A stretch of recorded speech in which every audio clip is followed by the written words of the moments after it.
That's all for today. Bye, class. Goodbye! And thank you, teacher!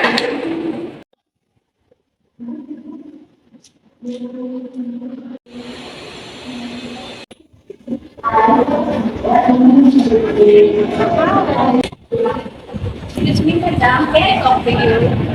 Yes. About Chai, medyo mababa ang mga grades niya at hindi siya nakikilabili sa mga kaklase niya. May problema ba? Wala naman po akong nakikitang problema kay Jai. Pero sige po, kakausapin ko po siya.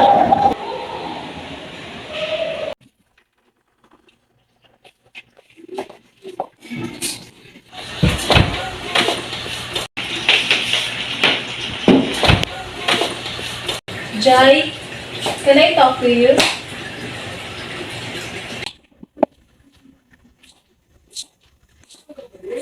Is there a problem?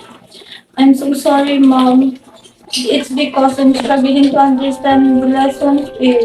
And I'm too shy to approach to my classmates. And I'm afraid also that you will get mad at me. You know, it's normal to struggle in class. Alam ko naman na mag-grow ka rin naman eh. Kasi bata ka pa naman.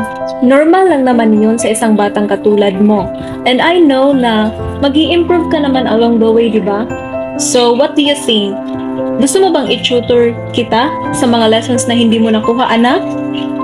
Hindi ka ba busy, Mommy? For you, gagawin ko ang lahat para sa'yo kasi anak naman kita eh. Gusto kitang tulungan na mag-improve, okay? So, saan lesson bang hindi mo nakuha?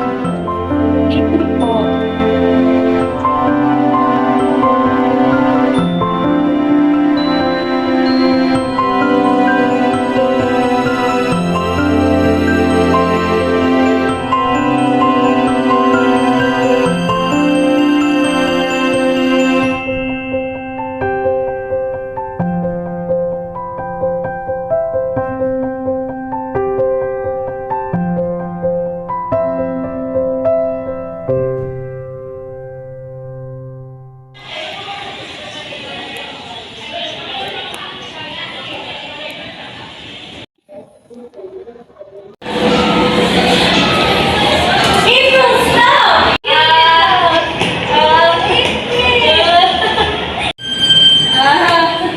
April, stop bullying Jai. Come here, I want to talk to you.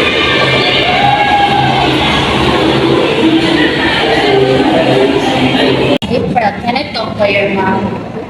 It's about your performance in the class lately. Can you tell her to be in my office tomorrow morning? Ay, pero ma'am, tagal school, may meeting po kami. Busy ako, April. Huwag mo akong istorbohin. Sige na po, kailangan po kasi. April, sabi nang busy ako eh. Hindi ka ba nakakaintindi?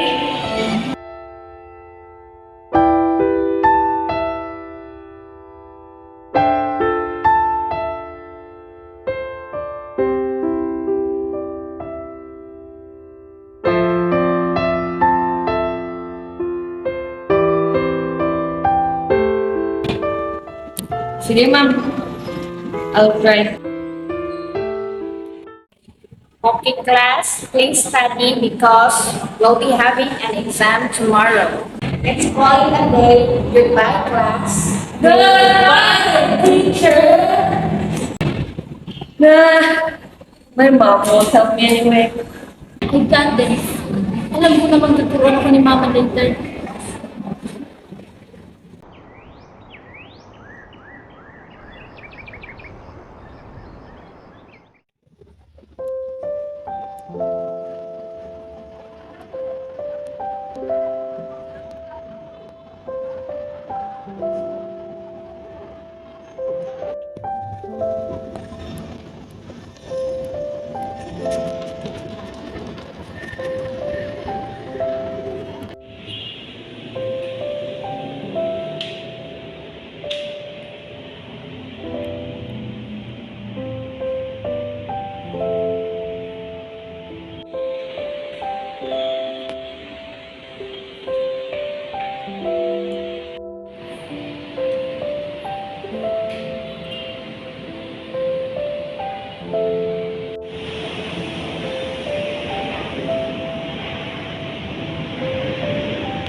I'm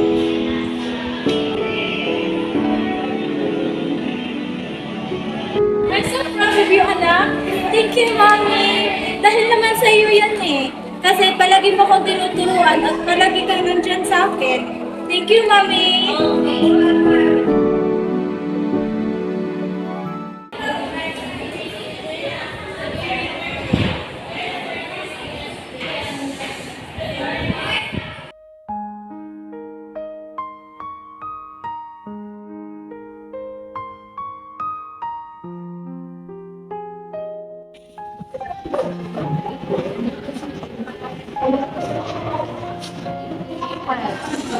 Where is your mother?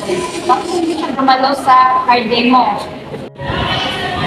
Sa totoo po kasi hindi po talaga siya dumadalo ng mga party at anong pag-events dito sa school. Hindi po kasi niya po inalagay na mabuti. Understand, April. Don't worry, I'll talk to your mother. April, saan ba yung mama mo? Di ba siya pumunta dito? Oo nga, saan yung mama mo? Po palaging busy si mama. Kita ba kung palaging sinusuportahan si Jai?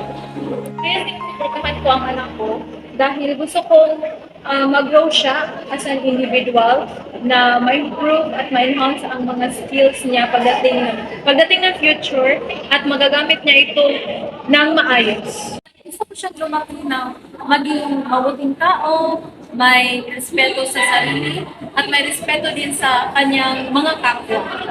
Ang swerte ko talaga ni Jai, sana ganyan din yung mama. Baka may reason lang yung mama mo kung bakit hindi siya nakapunta dito. Ganun na lang. Gusto mo bang tulungan ka namin? Pumunta ka sa bahay kasi may i-tutor ako kay Jai yung mga lessons na hindi niya nakuha. Baka gusto mong sumali. Talaga po, tita? Oo. Baka pwede ka ngayong Sabado. Sige po, tita.